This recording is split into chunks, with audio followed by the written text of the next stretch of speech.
Hey, it's Katrina Roddy of the Corporate Breakup, and I am going to talk about the show Harlem and as it relates to the corporate breakup. Harlem is a show that's on Amazon Prime. It's an original series, and it's about four young ladies, maybe in their early 30s, that have moved to or living in Harlem. It takes you through the episodes of that. It reminds you of more like Girlfriends, if you used to watch Girlfriends episode. But Megan Good's in it. Whoopi Goldberg plays a character in it. She's not one of the four friends, but she does play a cute character in this show. But there's a nasty divorce. There's a lot of secrets involved. There's, a little bit of scandal involved. But anyway, you cannot talk about divorce without talking about money. So today, here on the Corporate Breakup, we are going to talk about money. So I would like for you right now to hit like and subscribe, because I got some juice to give you about how to incorporate the 7 steps into your money strategies for 2022.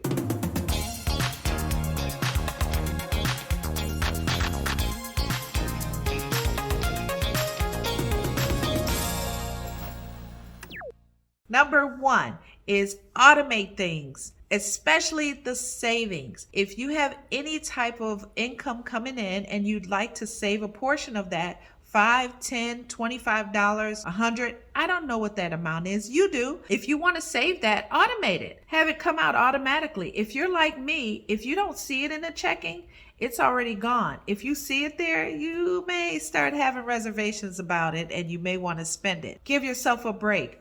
Bring it out automatically and have it go to your savings. That 25 turns to 30, turns to 40, turns to 50. I don't know what you're saving, but eventually it'll turn to 1,000, 2,000, 3,000, whatever your goal is. Speaking of goals, number 2 is set a goal. Make sure that you set a goal on what you're trying to get to and how you're trying to get there. A goal and setting a goal is nothing more than a roadmap. You wouldn't travel across the state without a roadmap.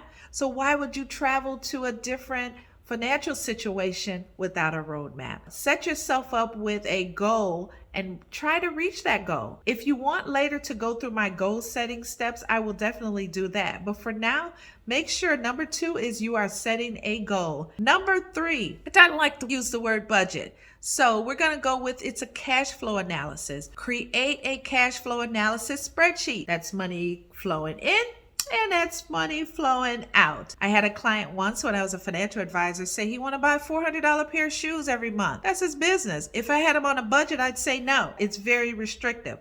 So once you change your words to cash flow, you can have that. Just build it into your cash flow so you'll see if it really makes sense for you. Number 4 is something I just talked about. It's actually changing your language around money. If you change your language around money, things seem to be more positive. I already said I don't like to use the word budget. I like to use the word cash flow. And then I don't like to use the word diet. Everything sounds really restrictive. So change your words so those words aren't so heavy. I don't know if you know this or not, but words carry a lot of weight. Instead of you always saying, I don't have enough for this, I can't afford this, I can't, those are all negative words. Just change them to, there's money all around us. We just have to look.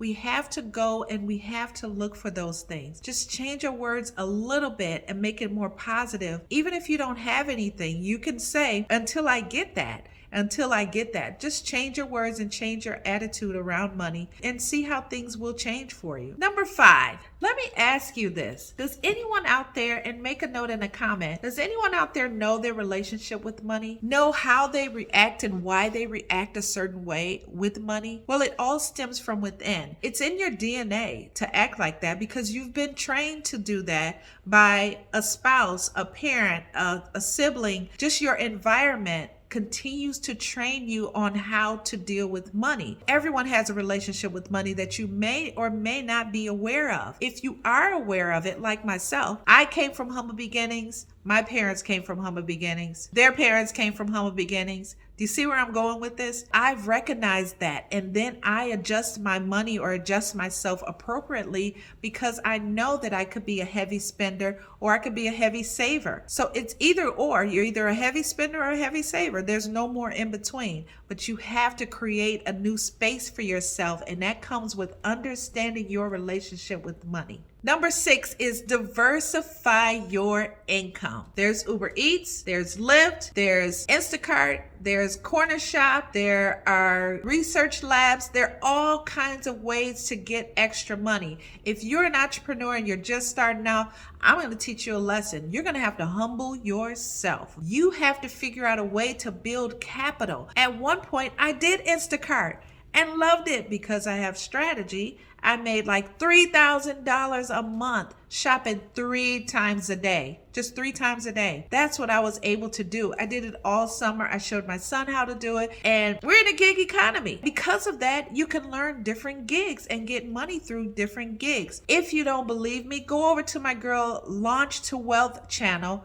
She's great at letting you know the tips and tricks to getting new money, getting into the gig economy. Her name's Vanessa. She's great. Go over and check out her channel. Number seven, if you have enough and you want to start investing, I like to tell people you don't start investing without taking care of your home first. Make sure you have an emergency fund. Make sure you have money in the bank, because these are things you want to grow. So you invest to grow. An investment could be real estate. It could be interest income. It could be NFTs. NFTs are new to me. I had never heard of them, and I started reading and I listened to more people about it, but it's digital. We're in a world of cryptocurrency. NFTs fall right into that. So I'm going to read a little bit more about that before I come back and be a resource to you on it. I do know that you can take some of your valuable paintings and pictures, and if you're an artist, they will go to this NFT and you can sell your things on the platform where you can get digital money. So I'll learn more about it and I'll bring it back. But right now, I'd like for you to hit like and subscribe. And if you've liked what you heard today and you want more resources from me, don't forget to push those buttons for me. As always, goodbye and good luck.